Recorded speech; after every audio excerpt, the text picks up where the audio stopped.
Assalamualaikum warahmatullahi wabarakatuh. Halo, ketemu lagi dengan saya Farika Rahmawati. Teman-teman, di video kali ini saya akan menjelaskan terkait dengan pengertian dari public speaking. Kenapa sih penting kita belajar tentang public speaking? Apa saja ya manfaat public speaking? Hingga apa bedanya komunikasi interpersonal dengan public speaking? Nah, untuk tahu lebih lanjut, yuk simak sampai habis ya.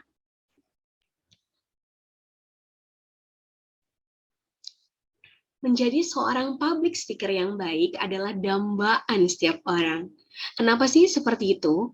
Karena menjadi seorang public speaker yang baik artinya kita memiliki kesempatan untuk berkomunikasi lebih efektif dan juga memiliki kekuasaan untuk mempengaruhi orang lain. Nah, kita boleh dong cari tahu dulu apa sih sebenarnya definisi public speaking itu.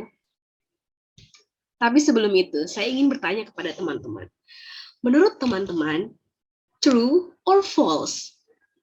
Kalau public speaking itu adalah sebuah bakat. Oke, boleh drop komentar ya. Oke, selanjutnya sebenarnya gitu ya, tidak ada orang yang terlahir langsung bisa bicara di depan umum. Jadi jawabannya adalah salah besar kalau teman-teman bilang, "Ah, Bu, dia mah karena dia punya bakat, dia ekstrovert, ataupun dia memang jago bicara." Belum tentu orang yang jago bicara itu dia mampu tampil di depan umum dengan baik, mampu berpidato dengan baik, mampu berkomunikasi yang baik. Karena faktanya teman-teman, public speaking ini adalah suatu keahlian yang dapat teman-teman asah dan dapat teman-teman latih. Sehingga tidak ada orang yang tiba-tiba satu kali langsung jago banget gitu public speaking. So, we have to practice every day. Oke. Apa sih yang teman-teman pikirin gitu ya tentang dengan public speaking gitu ya? Sebenarnya definisi public speaking ini ada banyak teman-teman karena berkaitan erat dengan performance, kemudian audience, meeting, stage, training, presentation gitu ya. Nah, sebenarnya yang paling mudah diingat adalah salah satu definisi adalah public speaking ini adalah seni berbicara gitu ya. Dan kenapa sih kita butuh ini gitu ya? Karena dengan adanya public speaking ini adalah kekuatan yang paling kuat ketika kita ingin memenangkan pertarungan di keramaian gitu ya. Kita dapat memengaruhi satu kelompok, kita dapat mempengaruhi banyak orang, dan kita dapat memberikan informasi kepada banyak orang dengan cara yang efektif dan dalam waktu yang relatif singkat gitu ya. Sesungguhnya dalam public speaking gitu ya, apa sih yang menjadi tujuannya gitu ya? Apakah yang A menurut teman-teman ataukah yang B? Oke, tentu saja ketika ditanya seperti ini pasti teman-teman berharap bahwa dengan adanya komunikasi yang teman-teman lakukan sebagai seorang public speaker, entah itu hanya presentasi di depan kelas, atau presentasi ke klien, atau itu presentasi dengan orang lain, kita akan berharap orang yang menjadi audiens kita itu mengerti, memahami, mengikuti kemauan kita hingga mereka merasa senang gitu ya, menyaksikan materi dari kita. Nah, itu adalah goals dari seorang public speaker. Nah, di sini kita akan berkenalan gitu ya, bahwa public speaking ini adalah sebuah seni berbicara. Communication is the backbone of our society. Jadi komunikasi ini adalah tulang punggung gitu ya, tulang belakang dari lingkungan atau society kita. Jadi dengan adanya komunikasi ini kita bisa terhubung satu dengan yang lain, bisa saling mempengaruhi, saling membuat keputusan, dan bisa merubah motivasi. Nah, dengan adanya public speaking ini, public speaking is one of the most influence and most direct form of communication. Jadi adalah cara yang paling efektif teman-teman lakukan ketika ingin mendapatkan sesuatu gitu ya. Ketika ingin kita mengedukasi banyak orang, ketika kita ingin merubah perilaku banyak orang. Misalnya, kalau sekarang sering kali gitu ya, public speaking digunakan untuk mengajak masyarakat untuk vaksin gitu ya. Ingin merubah perilaku masyarakat dari yang tadinya mungkin takut vaksin menjadi berani vaksin. Mengedukasi masyarakat bahwa vaksin ini membuat mereka memiliki imun yang lebih kuat gitu ya. Ada banyak hal yang dapat kita gunakan dengan public speaking gitu ya. Seorang dosen seperti saya misalnya, saya menggunakan public speaking untuk mengedukasi teman-teman mahasiswa agar lebih memahami teori-teori komunikasi. Nah, teman-teman juga mungkin punya tujuan public speaking yang lain. Misalnya teman-teman dapat menggunakan public speaking untuk berkampanye gitu ya di BEM ataupun di LSM ataupun di tempat-tempat di mana teman-teman berkarya gitu. Nah, definisinya gitu ya. Menurut Merriam-Webster, public speaking is the act or skill of speaking to a usually large group of people. Jadi, memang biasanya public speaking ini digunakan untuk banyak orang gitu ya. Satu orang kepada orang banyak. Dan menurut buku dari David Zarevsky gitu ya, teman-teman bisa lihat di layar bahwa public speaking is a continuous communication process, gitu ya. Atau secara retorika, public speaking is a branch of communication science. Jadi public speaking ini adalah cabang dari ilmu komunikasi. Dalam ilmu komunikasi, kita tidak hanya bicara tentang bagaimana kita berkomunikasi, tetapi komunikasi yang efektif. Semua orang bisa bicara, semua orang bisa ngobrol, tapi tidak semua orang bisa berkomunikasi dengan efektif. Artinya tidak semua orang bisa berkomunikasi dan apa yang ia maksudkan, pesan yang dia kirimkan, itu bisa terdeliver dengan baik dan sampai kepada audiens yang menjadi receiver gitu ya.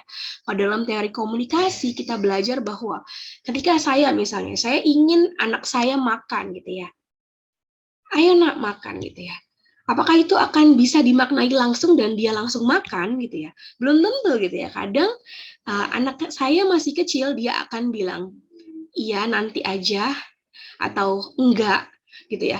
Itu berarti komunikasi saya tidak efektif karena ketika saya melakukan komunikasi, audiens saya itu tidak langsung memahami dan tidak langsung mungkin menerima gitu ya ajakan saya. Nah ini kenapa public speaking banyak digunakan untuk pidato kepresidenan misalnya, untuk mempengaruhi pemikiran banyak orang, untuk membuat semua orang setuju, sepakat, atau paling tidak menerima apa yang akan kita sampaikan. Nah, menarik sekali kan? Public speaking ini bukan sekedar bicara, tapi kita menyusun pesan, message, mencari feedback yang positif. Itulah kekuatan public speaking. Perbedaannya gitu ya, apa sih perbedaan public speaking dengan komunikasi interpersonal? Kalau saya bicara dengan Anda, apakah itu disebut public speaking? Ternyata berbeda, teman-teman. Kalau saya kepada Anda, satu lawan satu gitu ya, itu namanya komunikasi interpersonal. Tapi kalau public speaking, one to many, satu ke banyak orang.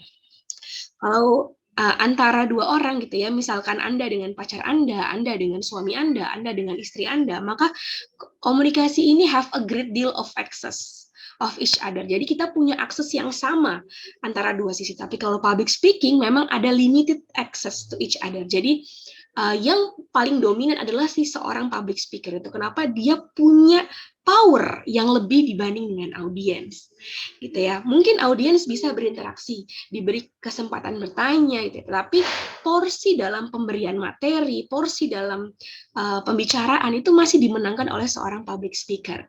Nah, kalau teman-teman tahu kekuatan menjadi seorang public speaker, pasti teman-teman akan lebih semangat gitu ya untuk belajar bagaimana sih cara public speaking yang baik.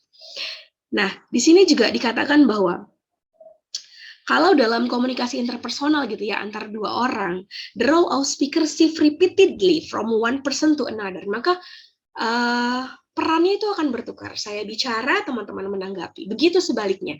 Tetapi ketika ini bicara terkait dengan public speaking, maka akan ada dominan di saya sebagai seorang public speaker gitu ya.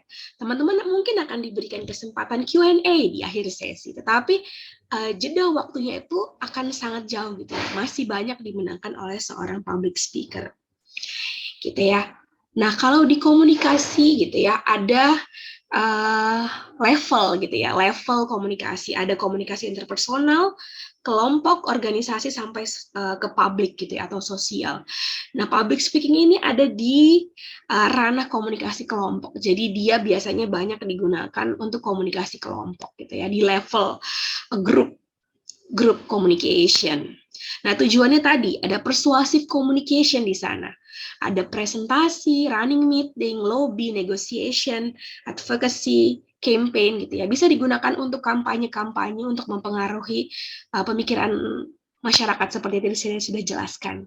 Gitu ya. So, setelah teman-teman memahami definisi dan juga bagaimana posisi public speaking dalam kajian ilmu komunikasi, kita bisa gitu ya membentuk piramida gitu ya, membuat effective public speaking. So prepare yourself, your audience, and your material. Oke, material ini apa? Jadi kita harus buat pesannya, tentukan siapa target audiensnya, lalu siapkan diri Anda, hilangkan grogi, latihan sebanyak-banyaknya. Di sini bisa dimulai dari speech purpose, topic selection, audience analysis. Ini bisa teman-teman lakukan dan latih dari rumah. Speech preparation, ada research dulu, apa sih yang dibutuhkan audience, organize, rancang materinya semenarik mungkin, support gitu ya. Speech practice, verbal delivery, latihan bicara, intonasi, artikulasi, nonverbal delivery, gaya tubuh, gesture gitu ya, yang mungkin akan saya bahas di video-video selanjutnya untuk mencapai goals kita, effective public speaking.